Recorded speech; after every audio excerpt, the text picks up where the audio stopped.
फिर दोस्तों माता रानी की कृपा आप और आपके पूरे परिवार पर सदा और सर्वदा बनी रहे। दोस्तों आपको स्वागत है अपने channel my lovely home and garden में।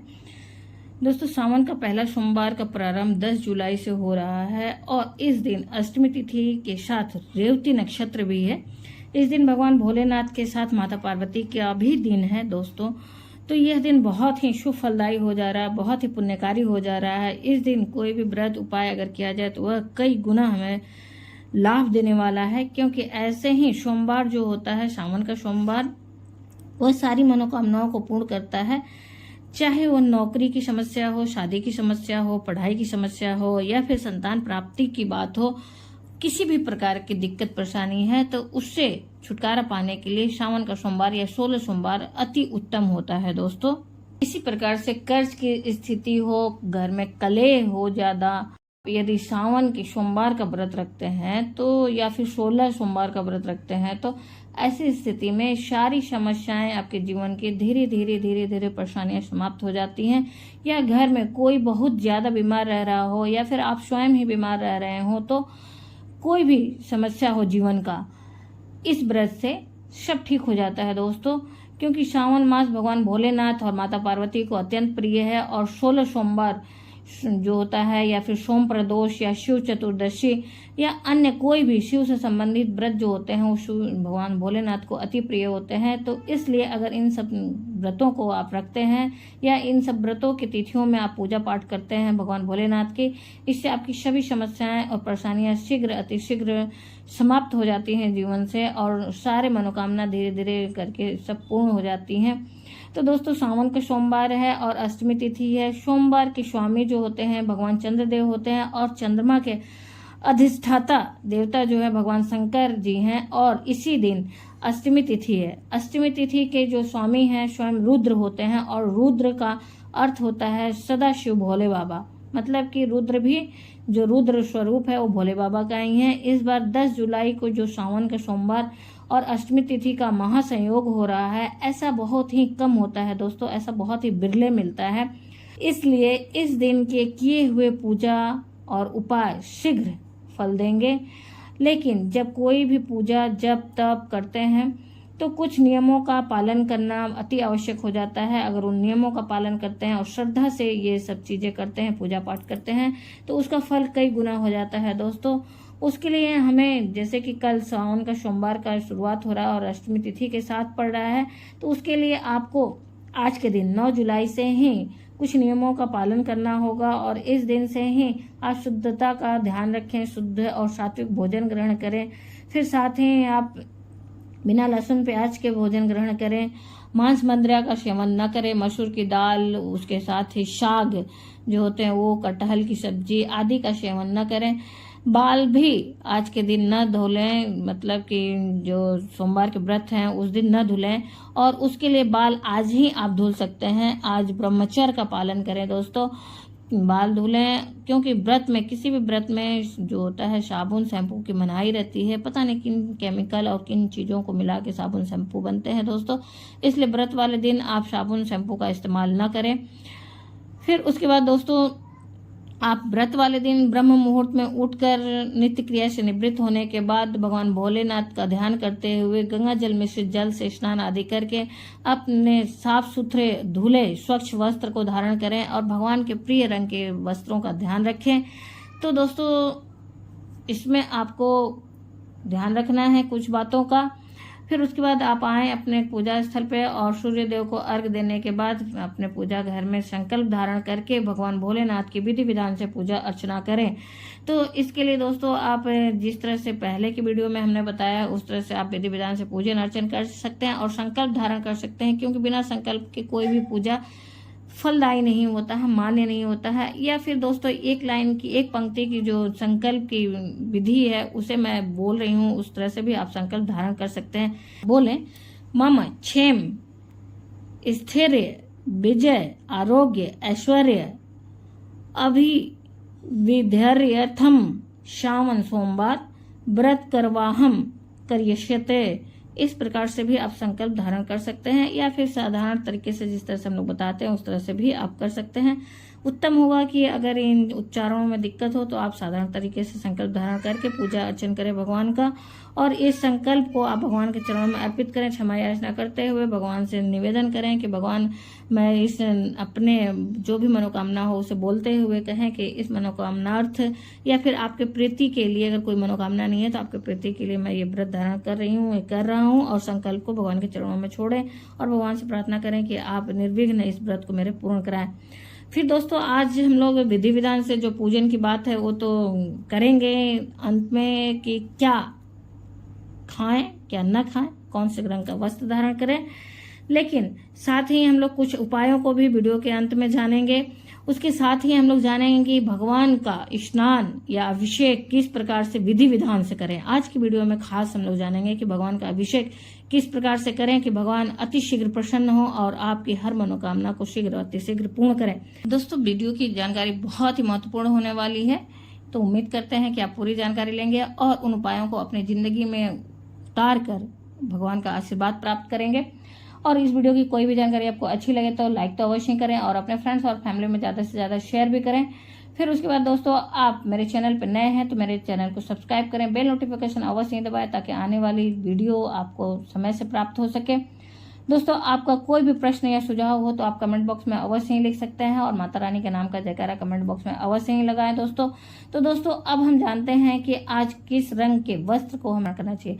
तो आज के दिन हमें व्रत वाले दिन काले रंग के वस्त्र नहीं धारण करने चाहिए, नीले रंग के वस्त्र नहीं धारण करने चाहिए, कत्थई हो गए या गहरे रंग के वस्त्र नहीं धारण करने चाहिए। उसमें गहरे भूरे रंग के हो सकते हैं या किसी भी गहरे रंग के वस्त्र को नहीं धारण करना चाहिए। आज के दिन आप हल्के रंग के वस्त्र धारण करें, हल्के रंग के वस्त्र को धारण करके ही पूजा अर्चन करें। फिर उसके बाद जो पुरुष हैं वो सफेद रंग के वस्त्र को धारण करके भगवान का पूजन अर्चन करें, क्योंकि आज के देवता जो होते हैं स्वामी चंद्रमा होते हैं और चंद्रमा के स्वामी जो हैं वो शंकर जी हैं, और दोनों लोगों को ही सफेद रंग अति प्रिय है। तो दोस्तों इस बात का ध्यान रखें, इससे आपको आसानी होगी भगवान के आशीर्वाद को प्राप्त करने में दोस्तों। फिर उसके बाद अगर महिलाएं हैं तो वो हल्के रंग के वस्त्र को धारण करके पूजन अर्चन करें। इसी प्रकार से हमें व्रत में क्या नहीं खाना चाहिए दोस्तों, तो और कितने बार खाना चाहिए जानते हैं। तो दोस्तों व्रत में हमें नमक की वस्तुओं को नहीं सेवन करना चाहिए, दूध का सेवन नहीं करना चाहिए। दूध से बनी वस्तुओं का सेवन हम कर सकते हैं, लेकिन सिर्फ और सिर्फ दूध का सेवन नहीं करना चाहिए। फिर साथ ही साफ स्वच्छ घर की बनी हुई मिठाई जो दूध से होती है, खीर आदि आप सेवन कर सकते हैं।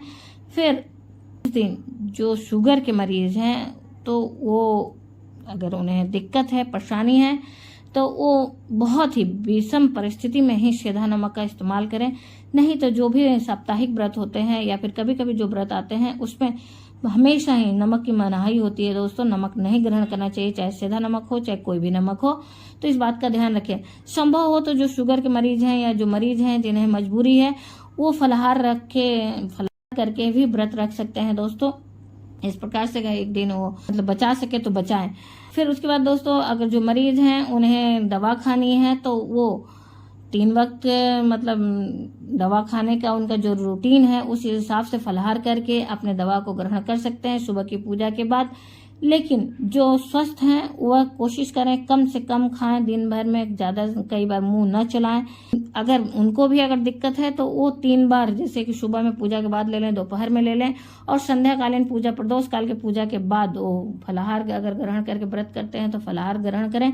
या फिर जिनका शरीर साथ नहीं दे रहा है तो संध्याकालीन पूजा के बाद वो शुद्ध सात्विक मीठा भोजन ग्रहण करके अपने व्रत का पालन कर सकते हैं दोस्तों। और नहीं तो जो फलाहार रह रहे हैं वो फलाहार रहेंगे और दूसरे दिन मंगलवार के दिन पूजा अर्चन करने के बाद वो अपने व्रत को खोलेंगे और व्रत शुद्ध सात्विक भोजन से ही खोलेंगे। और संध्या काल में जो भोजन वो बनाते हैं वो भगवान को जरूर ही अर्पित करें। संध्या काल के भोजन शुद्ध सात्विक होने चाहिए और बिना लहसुन प्याज के होने चाहिए, और इसमें आप ज़्यादा मिर्च मसाले का भी सेवन न करें। तो इस बात का ध्यान रखें दोस्तों, और सेंधा नमक से भोजन बना के भगवान को भोग लगा के ही संध्या काल का भोजन आप ग्रहण करें।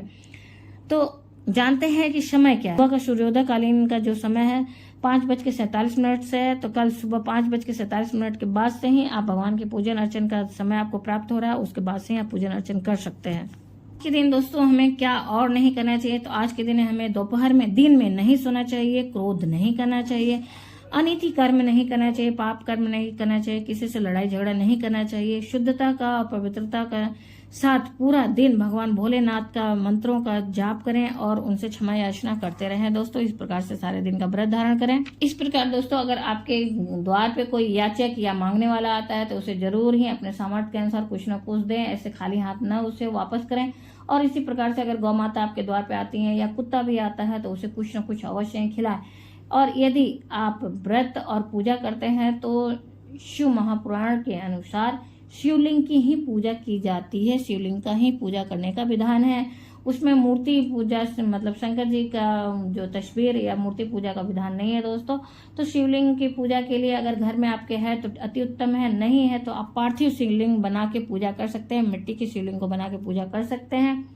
और घर में अक्सर क्या होता है कि सिर्फ और सिर्फ शिवलिंग होता है, तो इसके लिए आप सर्वप्रथम, लेकिन शिव परिवार की पूरी पूजा होती है तो सर्वप्रथम भगवान गणेश का ध्यान करते हुए, भगवान कार्तिक का ध्यान करते हुए पूजन अर्चन करें। फिर उसके बाद माता अशोक सुंदरी का ध्यान करें और उनका पूजन अर्चन करें। फिर माता पार्वती का ध्यान करके पूजन करें। फिर उसके बाद ही नंदीगण और गण। जानते हैं अब कि भगवान का अभिषेक विधि विधान से कैसे करें।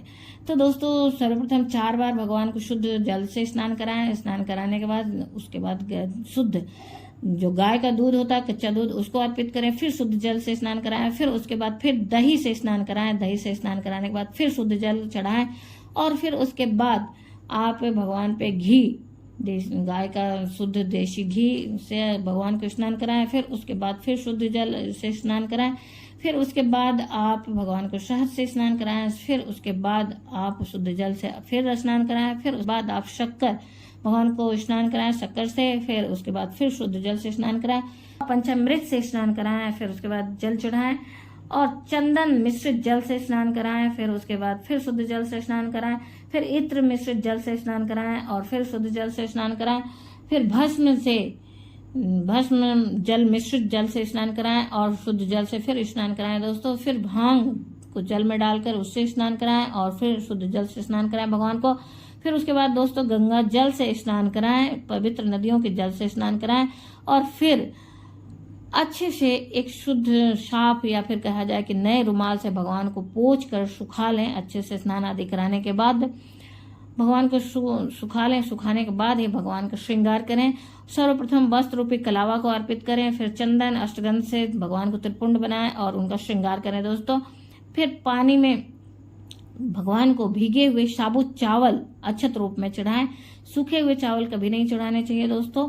तो ये भी ध्यान रखें कि साबुत रहे, चावल खंडित ना हो। इसके बाद सभी प्रकार के प्रिय पुष्प चढ़ाएं, जैसे कि मंदार, कनेर, आकड़े के पुष्प, गुलाब के पुष्प आदि अर्पित करें। कहा जाता है कि एक कनेर का पुष्प चढ़ाते हैं आप तो वह 1 लाख बेलपत्र के बराबर आपको फल देता है। और एक बेलपत्र अगर चढ़ाते हैं आप तो वो 1.25 लाख कमल के पुष्प के बराबर आपको फल देता है दोस्तों। तो फिर बेलपत्र चढ़ाएं, लेकिन बेलपत्र धूप दीप दिखाने के बाद भोग लगाएं दोस्तों। भोग में आप भगवान को मीठा भोग जो है अति प्रिय है, इसलिए आप भगवान को खीर, चावल का खीर हो सकता है, मखाने का खीर हो सकता है या फिर साबूदाने का खीर आप बना के चढ़ा सकते हैं। फिर चाहे तो आप हलवा बनाएं सिंघाड़े का या फिर कुट्टू के आटे का, इस तरह से आप भोग लगा सकते हैं। या फिर मिठाई जो होती है दूध से बनी हुई मिठाई को भी आप भगवान को भोग स्वरूप अर्पित कर सकते हैं। मौसमी फलों को अर्पित करें, भोग लगाएं, पनेवा का भोग लगाएं दोस्तों। फिर भगवान को तांबुल, पान, सुपारी, लौंग, इलायची का को अर्पित करें। इस प्रकार से भगवान का पूजा संपन्न करें। दोस्तों गलती से भी ये गलती ना करें कि भगवान के जो भोग की सामग्री है वो जलाधारी या शिवलिंग पे चढ़ाएं। उसे आप एक अच्छे से दोने में भगवान के पास में विधि विधान से भोग लगाएं और उस भोग के चारों तरफ जल अर्पित करके भगवान का भोग संपूर्ण करें दोस्तों। और इसी प्रकार से भगवान के भोग में कभी भी गलती से भी तुलसी पत्र या तुलसी दल न डालें। बिल्व पत्र आप डाल सकते हैं भगवान के भोग में, भगवान के भोग में बिल्व पत्र डालें। और उसके बाद दोस्तों आप जो अपने लिए भोग प्रसाद बनाते हैं उसे भी भगवान को अर्पित करें, भगवान के सामने भोग लगाएं, फिर उसे आप प्रसाद स्वरूप ग्रहण करें। इसी प्रकार से 16 सोमवार के लिए जो होता है भगवान पूजा, उसके लिए अलग से जो हमने वीडियो बनाई है दोस्तों उसको आप देख सकते हैं। इसके पहले ही मैंने डाली है, उसमें बताया गया है कि किस प्रकार से भोग प्रसाद लगाएं। तो उसके कुछ खास नियम होते हैं दोस्तों, उसे भी बताया गया पहले की वीडियो में, वहां से आप देख सकते हैं। उसके बाद दोस्तों ये सब पूजा अर्चन करने के बाद आप कथा सुने और चालीसा का पाठ करें, फिर आरती करें और क्षमा याचना मांगते हुए भगवान की पूजा को संपन्न करें और अपने सामर्थ्य के अनुसार कुछ न कुछ दक्षिणा स्वरूप भगवान के पास में पैसे अवश्य ही चढ़ाएं। और उसके बाद दोस्तों शाम का भी जो आप भोजन बनाते हैं अपने लिए, उसे भी शुद्ध सात्विक बनाए, बिना लहसुन प्याज के बनाएं और भगवान को भोग लगाने के बाद ही अपने ग्रहण करें। तो दोस्तों ये तो रहा कि पूजा कैसे करें। अब जानते हैं कुछ अचूक उपायों को दोस्तों। तो श्रावण के सोमवार और सोमवार में जो होता है 108 कोई भी वस्तु आप चढ़ा सकते हैं, चाहे चावल के दाने हो या फिर मूंग के दाने हो या बेलपत्र हो या 108 गुलाब हो, कोई भी चीज आप चढ़ा के भगवान से बहुत ही ज्यादा लाभ प्राप्त कर सकते हैं दोस्तों। तो उस प्रकार से आप के घर में अगर कोई बहुत ही ज्यादा अगर बीमार पड़ रहा है, बहुत ही ज्यादा परेशानी में है, बहुत मतलब मरीज है किसी भी तरह का, बहुत ही बड़ी बीमारी का मरीज है, तो उसके लिए करें एक उपाय। उसके लिए एक दुर्वा लें और एक बेलपत्र लें।